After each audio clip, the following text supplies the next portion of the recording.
एक फटी धोती और कमीज पहने एक व्यक्ति अपनी 18 साल की बेटी के साथ एक बड़े होटल में पहुंचा। उन दोनों की कुर्सी पर बैठा देख एक वेटर उनके सामने 2 गिलास ठंडे पानी के रखता है और पूछा, आपके लिए क्या लाना है साहब? उस व्यक्ति ने कहा, मेरी बेटी को मैंने वादा किया था कि यदि तुम कक्षा 12 की परीक्षा में जिले में प्रथम आओगी तो मैं तुम्हें शहर के सबसे बड़े होटल में एक डोसा खिलाऊंगा। इसने अपना वादा पूरा कर दिया। कृपया इसके लिए एक डोसा ले आओ। वेटर ने पूछा। तो सर, आपके लिए क्या लेकर आना है? उसने कहा, मेरे पास दूसरे डोसे के लिए पैसे नहीं हैं, इसलिए आप इस बच्ची के लिए एक डोसा ले आओ। पूरी बात सुनकर वेटर अपने मालिक के पास गया और उसे पूरी कहानी बताई। वेटर ने कहा, अपने मालिक से कहा कि इन दोनों को पेट भर के मैं नाश्ता करवाना चाहता हूं। अभी मेरे पास पैसे तो नहीं है, इसलिए इनकी बिल की रकम आप मेरी सैलरी से काट लेना। मालिक ने कहा, आज इस होटल की तरफ से होनहार बच्ची की सफलता की पार्टी दी जाएगी। होटल वालों ने एक टेबल को अच्छी तरह से सजाया और बहुत ही शानदार ढंग से सभी उपस्थित ग्राहकों के साथ उस गरीब बच्ची की सफलता का जश्न मनाया। मालिक ने उन्हें एक बड़े थैले में बहुत सारी मिठाइयां डालकर पूरे मोहल्ले में बांटने के लिए उपहार स्वरूप दी। वह बच्ची और उसका पिता इतना सम्मान पाकर आंखों में खुशी के आंसू लिए वे अपने घर चले गए। समय बीता गया, लड़की ने खूब मेहनत करी और एक दिन वही लड़की आईएएस की परीक्षा पास कर उसी शहर में कलेक्टर बनकर आई। उसने सबसे पहले उसी होटल में अपने एक व्यक्ति को भेजकर का सूचना दी कि कल कलेक्टर साहिबा नाश्ता करने इस होटल में आएंगी। यहां होटल मालिक ने तुरंत एक टेबल को अच्छी तरह सजा दिया। ये खबर सुनते ही पूरा होटल ग्राहकों से भर गया। कलेक्टर लड़की होटल में मुस्कुराती हुई अपने माता पिता के साथ आई। सभी उसके सम्मान में खड़े हो गए। होटल के मालिक ने गुलदस्ता भेंट किया और आर्डर के लिए निवेदन किया।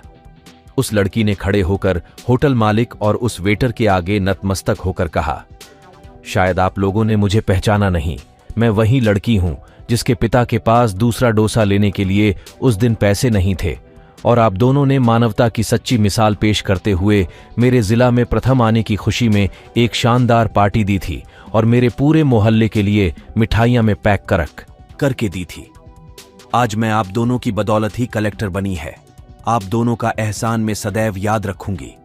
आज यह पार्टी मेरी तरफ से है और उपस्थित सभी ग्राहकों और पूरे होटल स्टाफ का बिल में दूंगी। कल आप दोनों को श्रेष्ठ नागरिक का सम्मान एक नागरिक मंच पर दिया जाएगा। कलेक्टर साहिबा की यह बात सुनकर पूरा होटल तालियों से गुंजने लगा। शिक्षा।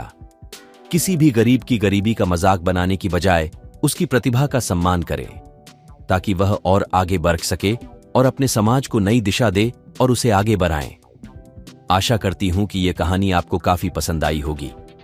अगर आपको कहानी पसंद आई है तो आप इसे लाइक करें, शेयर करें। महाराणा प्रताप की जयंती एक अद्भुत कहानी द्वारकाधीश मंदिर के समीप राजस्थान के प्रसिद्ध मेवाड़ किले में हर साल की तरह इस बार भी महाराणा प्रताप की जयंती का उत्सव मनाया जा रहा था। जनता उत्साहित थी और हर कोने से देशभक्ति भरी आवाजें गूंज रही थीं। वहाँ महाराणा प्रताप के प्रेरणा स्रोत के रूप में एक पुरानी कहानी का जिक्र होता है। एक बार की बात है जब महाराणा प्रताप की सेना ने मुगल साम्राज्य के खिलाफ युद्ध की घोषणा की थी। सेना की एक छोटी सी बात पर भी महाराणा प्रताप ने सेना के साथियों को प्रेरित। महाराणा प्रताप ने फिर भी नहीं हार मानी। उन्होंने अपनी आंधी से भरी आंखों से कहा, हमारी लड़ाई अभी खत्म नहीं हुई है, हमें और आगे बढ़ना है। इसके बाद महाराणा प्रताप ने अपनी सेना के साथ एक नए उत्तर दिशा में अग्रसर होने का आदेश दिया। उनकी निरंतर उत्साह और प्रेरणा ने सभी को दिलाया कि वे किसी भी संघर्ष को पराजित नहीं होने देंगे। फिर चारों ओर चिरंतन का शोर उठा जब समुद्र की लहरों की तरह महाराणा प्रताप और उनकी सेना ने अपने दुश्मनों को पराजित किया। अंत में जब जीत का संदेश समझ में आया, सभी ने महारा प्रेरित किया था। उन्होंने कहा था, जीत हमारी होगी क्योंकि हमारी आत्मा नहीं झुकेगी। इसके बाद सभी ने आत्मविश्वास से सेना की तैयारी शुरू की। युद्ध का दिन आया। खूबसूरत मेवाड़ की पहाड़ियों के बीच एक महायुद्ध हुआ। अग्निसेन की तरह बढ़ती युद्ध की आवाज़ें और तलवारों की चमक में महाराणा प्रताप और उनकी सेना ने अपने प्राणों की अंतिम रक्षा की। युद्ध के दौरान महाराणा प्रताप का शौर्य और साहस सभी को प्रेरित कर रहा था। युद्ध के अंत में जब सभी लोग थक कर गिरे, सभी ने महाराणा प्रताप को नेतृत्व में विजयी माना। विजय की उस घड़ी में हर कोई उनके नाम की महिमा गाता था। यह कहानी हमें सिखाती है कि आत्मविश्वास, साहस और निरंतर प्रयास ही विजय की कुंजी है। जितने कठिनाइयों का सामना हो, हमें अपने लक्ष्य की ओर बढ़ते रहना चाहिए। महाराणा प्रताप की जयंती पर यह कहानी सुनकर हम सभी को याद दिलाती है कि हर एक क्षण में सच्चे नेतृत्व और वीरता का महत्व होता है।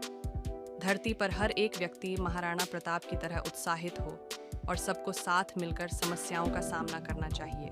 कहानी अगर अच्छी लगी हो तो प्लीज कहानी को आगे शेयर करें और ऐसी ही नई कहानी पढ़ने के लिए और देखने के लिए चैनल को सब्सक्राइब करें।